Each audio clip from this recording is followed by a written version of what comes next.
এই দেখ, এই হচ্ছে তোর শাড়ি আর এই হচ্ছে তোর চুড়ি।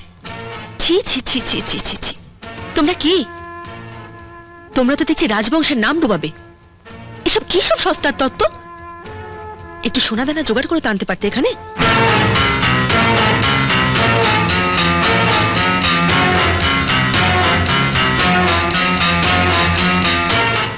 এ শাড়ি তোমরা বোনকে দিচ্ছ? এ তোমার শ্বশুর বাড়ির কাজের লোকেরা পরে।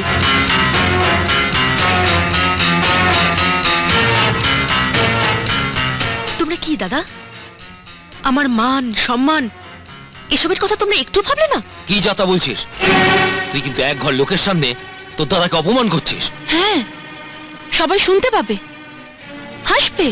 আমার কথা শুনে হাসবে না, হাসবে তোমাদের দেখে। তামাশা করতে এসেছো এখানে? আমার শ্বশুর বাড়ির সম্মান নিয়ে এখানে তোমরা তামাশা করতে এসেছো?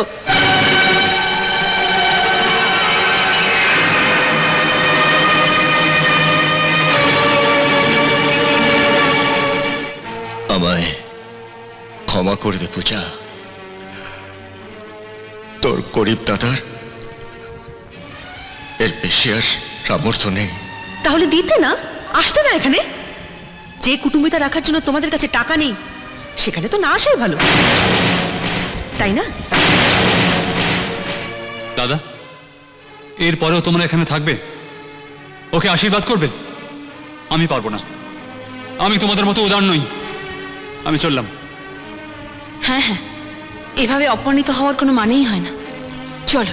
হ্যাঁ হ্যাঁ, চলে যাও, চলে যাও তোমরা এখান থেকে। আর যাওয়ার সময় এসব লোক দেখানো জিনিসপত্রগুলো তোমরা নিয়ে যাও।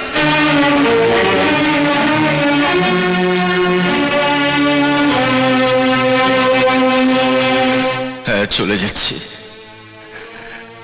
তো যাওয়ার আগে তোকে আমি অনেক আশীর্বাদ করে যাচ্ছি, যাতে তোর মঙ্গল হোক, তোর সন্তানের মঙ্গল হোক, আমার সব আয়ু যাতে তোদের লাগুক।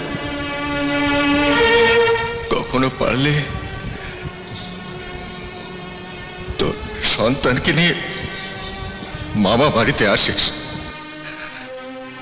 আমি হয়তো তাকে অনেক দামি খাবার দিতে পারবো না,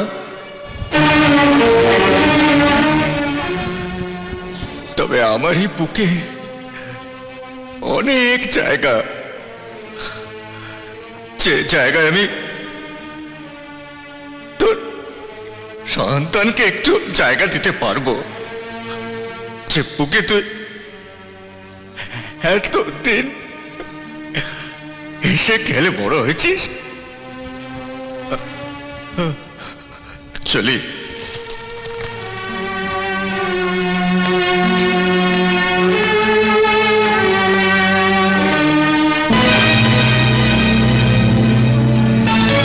আরে আরে আরে, কি হলো? আপনারা চলে যাচ্ছেন, ওকে আশীর্বাদ করলেন না, খেলেন না? পূজা বয়সে ছোট, ওর কথায় কিছু মনে করবেন না। ওদের যেতে দিন বাবা, ওদের আশীর্বাদের আমার কোনো দরকার নেই।